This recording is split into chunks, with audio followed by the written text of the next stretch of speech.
What's up, YouTube? Today we're going to preview a lesson that just dropped at realworldpdr.com on this damage right here. Let's not talk about it, let's get into it. Okay, so today we're going to take a look at this gnarly Fender damage. First things first, like any big dent, I'm going to get my dent map prepared. Now what I see here is, I see that this is a Fender. I know it's a super Fender, nice and soft metal. I don't see any real high pressure areas through here, and here. We've got some good high pressure areas. Also got this body line. Now, if you pay attention to the lessons, you'll know that that body line is going to want to go back to where it was, right? So what I see is if we actually use some cold glue here, we might be able to get this thing to move. We might be able to get quite a bit of it to pop. Then we're going to be looking at, if it works, is we're still going to have this here, we're still going to have this here, and I'm thinking there's going to be a little bit area up here too that still needs some work. But the goal here is we're not going to cause too much bruising on this before we really get into it. Meaning I don't want to just start pushing all willy-nilly. I want to see how much of this I can get to move with minimal effort. All right, let's do it. As you are currently watching the YouTube version of this, parts of this are going to be sped up. The version at realworldpdr.com, part 1 is about an hour long. Still plenty to see here, so keep on watching. Attached to a slide hammer. Now, one thing I do like to do with cold glue is cold glue likes to be heated up. I know, right? It's cold. I wouldn't want that, but it does. It likes it. So just a little bit there.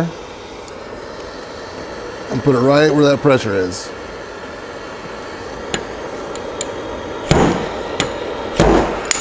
So there, a lot of that did come out just as I anticipated. So we still have exactly what I was talking about. This area here, this area here. Now I still see some wave here that I think I can grab. There we go. So it's exactly what I was anticipating.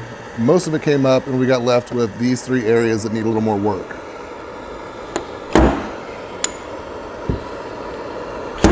Grab everything else I can there. Not too shabby. Now, all of a sudden, this big, intimidating repair with just a couple little motions doesn't seem so intimidating, right? Let me show you where I want to take care of the rest of this. Now, I'm going to be using this stand liner big Fender tool here. And what I'm going to do is I'm actually going to put some hot glue on the end. And that's going to make a really, really super soft push. So if we take a sped up jerky pan across this damage here, you'll see that exactly what I anticipated. Well, that's what's left. So let's see how we're going to fix that. Okay, the next step here is a very important one. So we've identified where our high pressure is, especially these 2 right here. There's another one further up, but we'll deal with that later. And you can see it's got this big displacement ridge right here, right?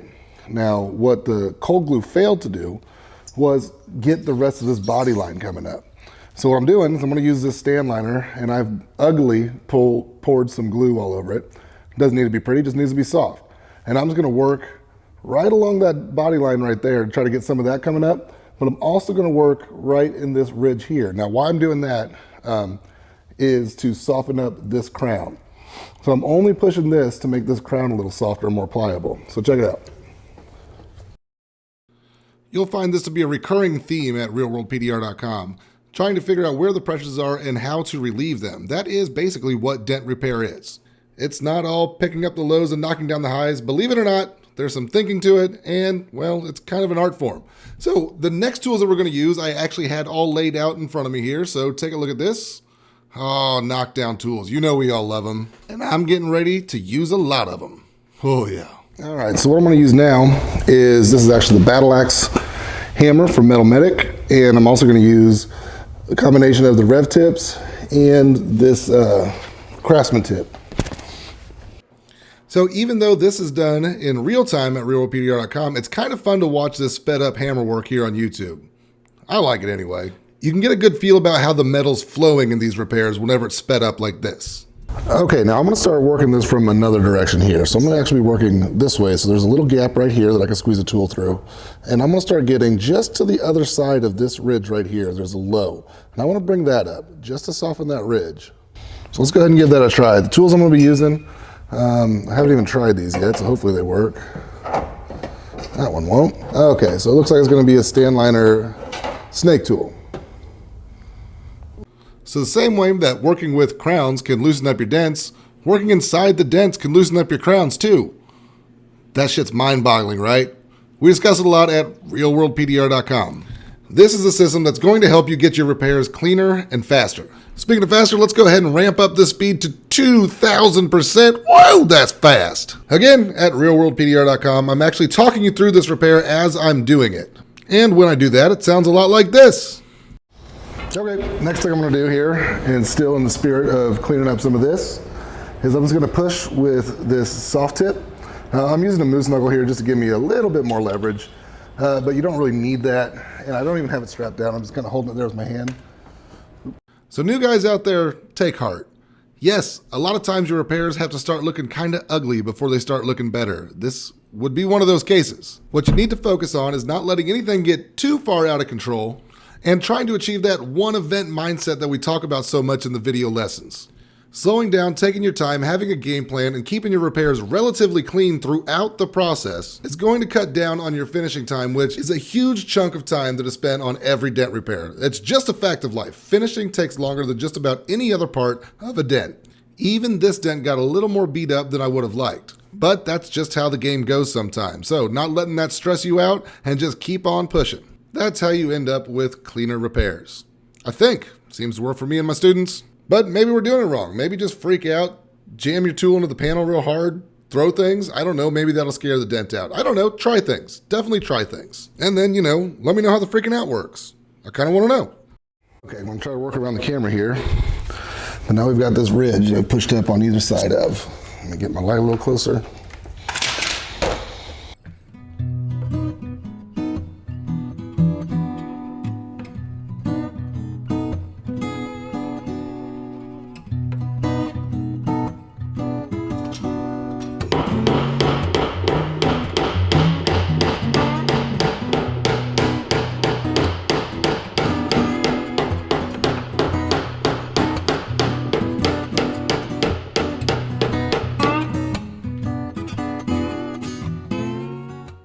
As is common in my video lessons, because frankly they're just the tools that I use the most often, there are a lot of stand liner techniques covered in this video. Difference, of course, being here on YouTube, we watched a sped up version, and on realworldpdr.com, I actually explain to you and show you in real time how I'm using these stand liner tools to make this a lot quicker for myself. But even here in this video clip, you can actually see there's very little just direct pushing going on. Not just perpendicular motion, you can see a lot of rolling, a lot of dragging, a lot of these different stand liner techniques that really keep your repairs cleaner. So next thing, I'm gonna take that same VIP tip knockdown that you saw, and also something a little more precision, and start knocking down some of these highs that I've created here. I also might use this VIP directional knockdown. It's another great one. I'm a little bit obsessed with knockdowns, and I like to have a wide variety on hand. I'd like to make it abundantly clear for like the millionth time that I have no affiliation with any tool companies whatsoever. If you see tools used on realworldpdr.com, if you see tools used here on YouTube, it's because I actually use these tools. Nobody's giving me any kind of kickbacks for it. This is legitimately what you'll find me using in my shop. And that being said, this large Fender tool from Stanliner is one of my absolute must-have tools. When you take advantage of all the techniques, the Stanliner techniques I teach you at realworldpdr.com with this tool, this thing is unbelievable and makes Fender damage like this a breeze compared to old style tools. So here's where we're at now. Not looking too shabby, right? All of a sudden everything's starting to look a little bit more repairable.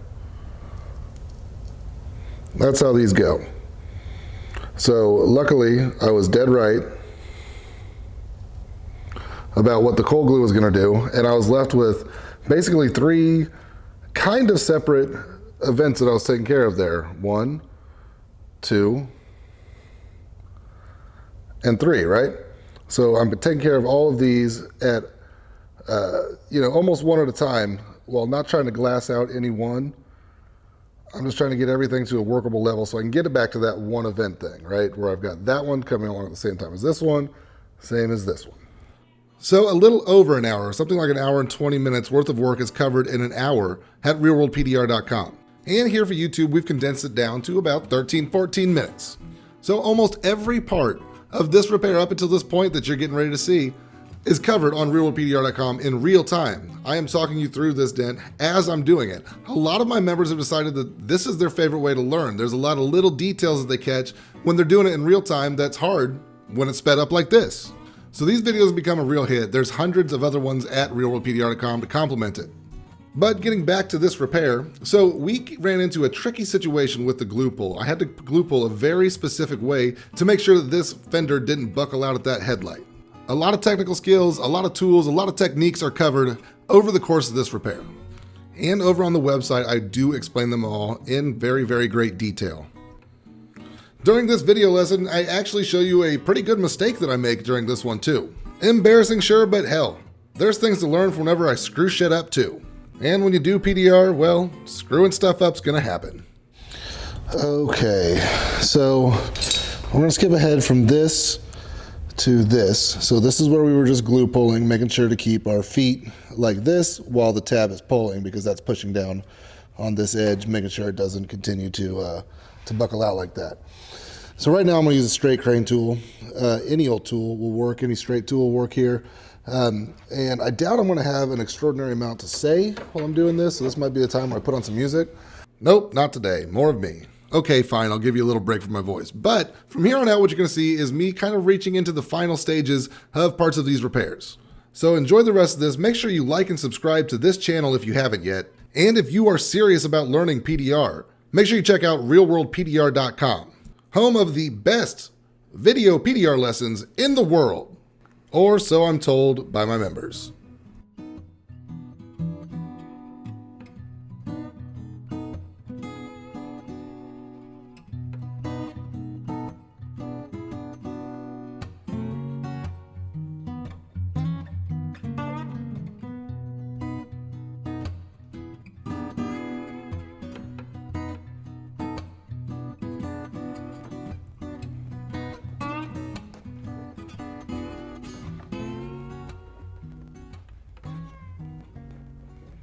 At the end of the day, this repair went quite well. The customer was very, very pleased.